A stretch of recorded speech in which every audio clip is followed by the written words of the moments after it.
Lonar.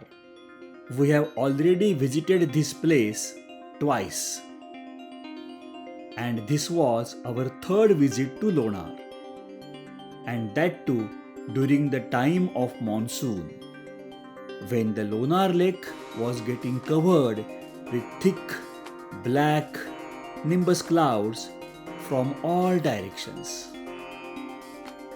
We started our journey on Samruddhi Highway, this time entering the highway at Igatpuri. The journey was wonderful and below the hanging clouds all around. This was making our journey more pleasant. We passed through this tunnel, but to our surprise, at the other end of the tunnel, the clouds were continued to hang around, as if at the end of this straight road we will be able to touch them. But we exit the Samruddhi highway at Dusarbid as usual and continue through tar road below the canopy of babul trees. We passed through a wet patch of road, showing us how clouds had showered the light rains everywhere. The next patch of road was straight to negotiate but dry. And we suddenly met these pets, maybe looking for food all along, quite in hurry. With all this, we reached the Lonar resort. When it was bright, shiny, and welcoming. To our surprise, within a fraction of time, the sky was getting covered with clouds, and wind started pouring at good speed. And this place was getting converted into a cyclonic place. Carried dry leaves and black clouds over the place. And then it was a raining time. It appeared that the clouds we saw hanging while traveling were actually building up a trough to get the rains. It took possibly a maximum of 10 minutes to transform the evening from sunny to rainy.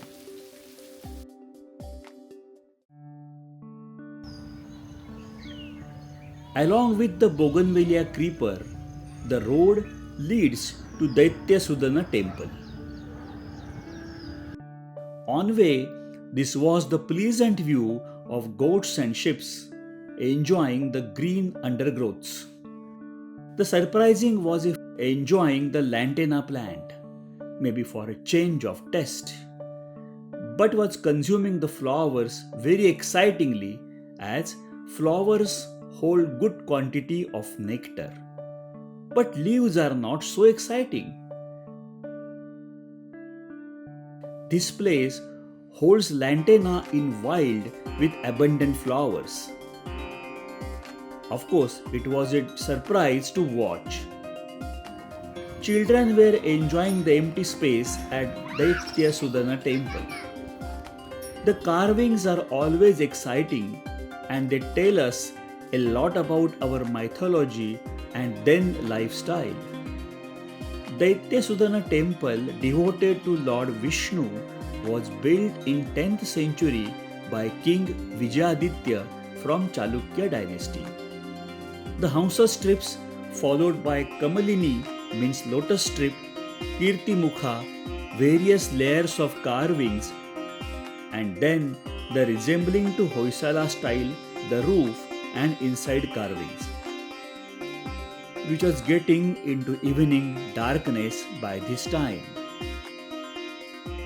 The sun suddenly started reappearing from behind the clouds and was pushing some sun rays to this temple complex. And this is the golden hour before sunset. And this golden hour sunlight transformed the divine carvings to offer a mesmerizing look. Every detail was highlighted by just enough golden hour sunlight. The perfect directional sunlight highlighting the depths and details on curved stones. Three-dimensional face of the Kirtimukha appeared live and roaring to us.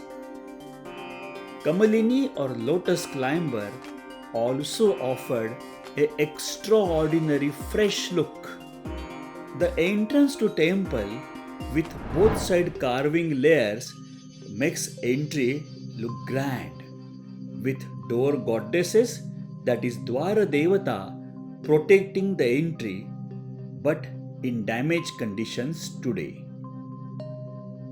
The nimbus cloud was climbing up in the sky and trying to hold the golden sun rays.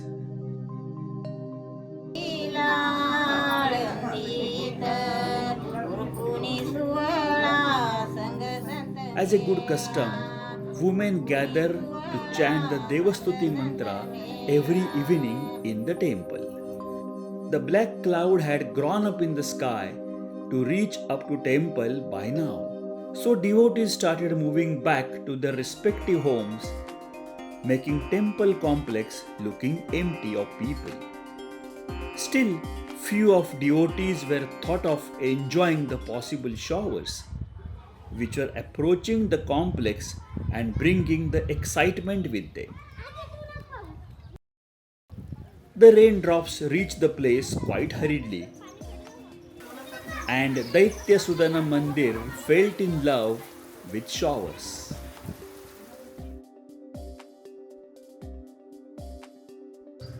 The way to descending down to Lonar Lake showcased a climber of Vasan Vale, which is highly medicinal plant. The flowers were small and fresh. This plant is also called as broom creeper or inkberry or patal garudi or Vasan Vale. This millipede welcomes on the way to Lonar. Such a different insect. You touch the same and it goes into protection mode.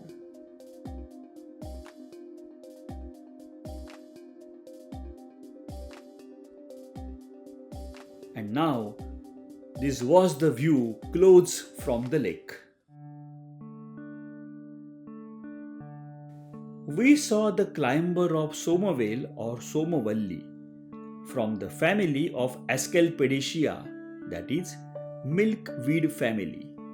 This grows in semi-arid zones, which was flowering around the slopes. This is occasionally found flowering shrub. Small flowering bulbs were sweet smelling and waving on the little breeze. The rock patches are completely eroded and looks very rugged and deserted. And they follow a horizontal layer pattern. Remains of eroded rocks can be easily seen on these slopes. This was another look at the lake midway between the slopes. We reached the bottom of descent and passed through the greenery on both sides. Most surprising was abundant presence of lantana shrub, which was in blooming all along and everywhere. The walkway mostly passes through the lantana on both sides. Even if we got the view of lake by overviewing the lantana growth, impact of such aggressive plant of lantana on the local biodiversity may be required to study in depth by the experts. The wild species of custard apple was also in flowering around the lake. Yellowish and down-looking flowers may be not so attractive, but fruits taste great. The sparkling droplets of yesterday's rain were dancing on the leaves. We continue to walk further. and suddenly the birds and cold breeze. Seems we reached bank of the lake. The vast canvas of the Lonar Lake was in front of our eyes. The wind breeze touches the soul with fresh, cool, and mild water currents. This is an endless pleasure awaited for us at this place.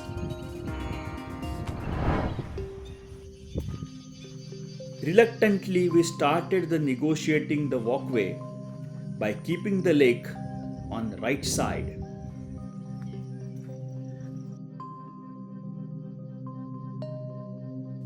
The boundary of water gave rise to a thick, pancake like grey blackish layer of solids. Less water in summer,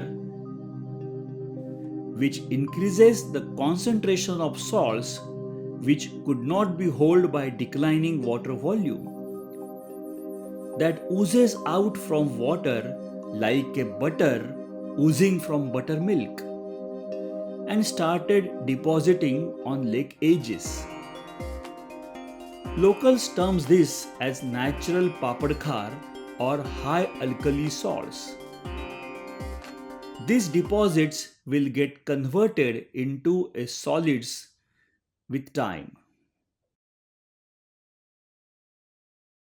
But during the past visit, we had witnessed green algae spread over the water. So, today was another learning and second view of lake. A semi-ruined temple on the way was bathing under bright and clean sunlight, highlighting the engraves to appear like a reality.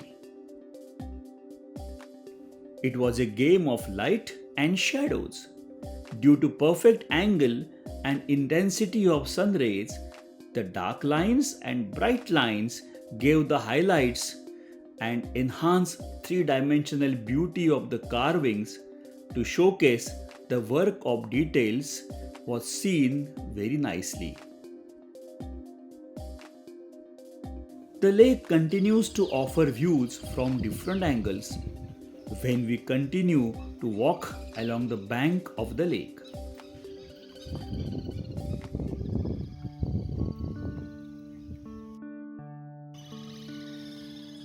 Suddenly we saw the kitchen vegetable of ambushi along the way, that too with a little honeybee doing the work in such tiny flower to collect the nectar. We saw a temple on the way which was completely ruined, but generally remaining submerged in the water. The salt deposits are marked with white color marks, indicated the level of lake water then reached. The temple showed how this could have been built, with uncoaxed rubble in between and dressed ashlar masonry stones on both sides to beautify the walls. The low water level allowed to enter the temple, the Rangamandapa. Nothing great is left inside as water pulled down the things and has brought such damaged conditions. Still, the rectangular opening with dressed rock gave the magnificent view of the lake. The roof still shows the remains of mortar layers, and we saw nearby this artifact. But this was a filler mortar used on the roof. We could see the quartz stones of various sizes, shapes and colors along with lime and sand particle to create the mortar mix to hold the uncoaxed rubble masonry together. We continue to walk through the undergrowth of another weed of Parthenium, and along the grand view of lake we saw a big full-grown tree, looks like holding the sky on top.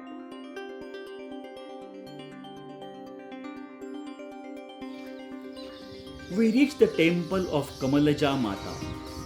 The temple was looking different during our earlier visit. The water level was recessed sizably, exposing the access to idol of tiger, which is worshipped as forest god, and it was different during last visit.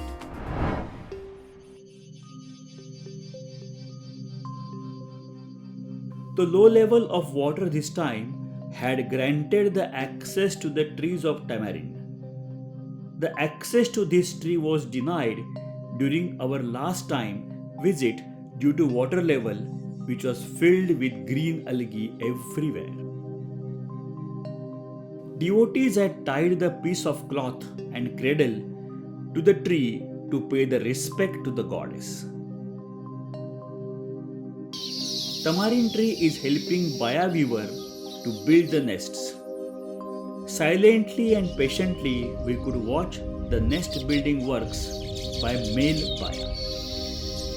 Male birds are bringing grass and others as threads and weaving the nest. The nest has to be approved by female well before the meeting time. Waving of wings might be to dry the waved or to request female to come and inspect the progress. This was not clear to us. Sitting below the tamarind tree, the view of lake was always exciting to us.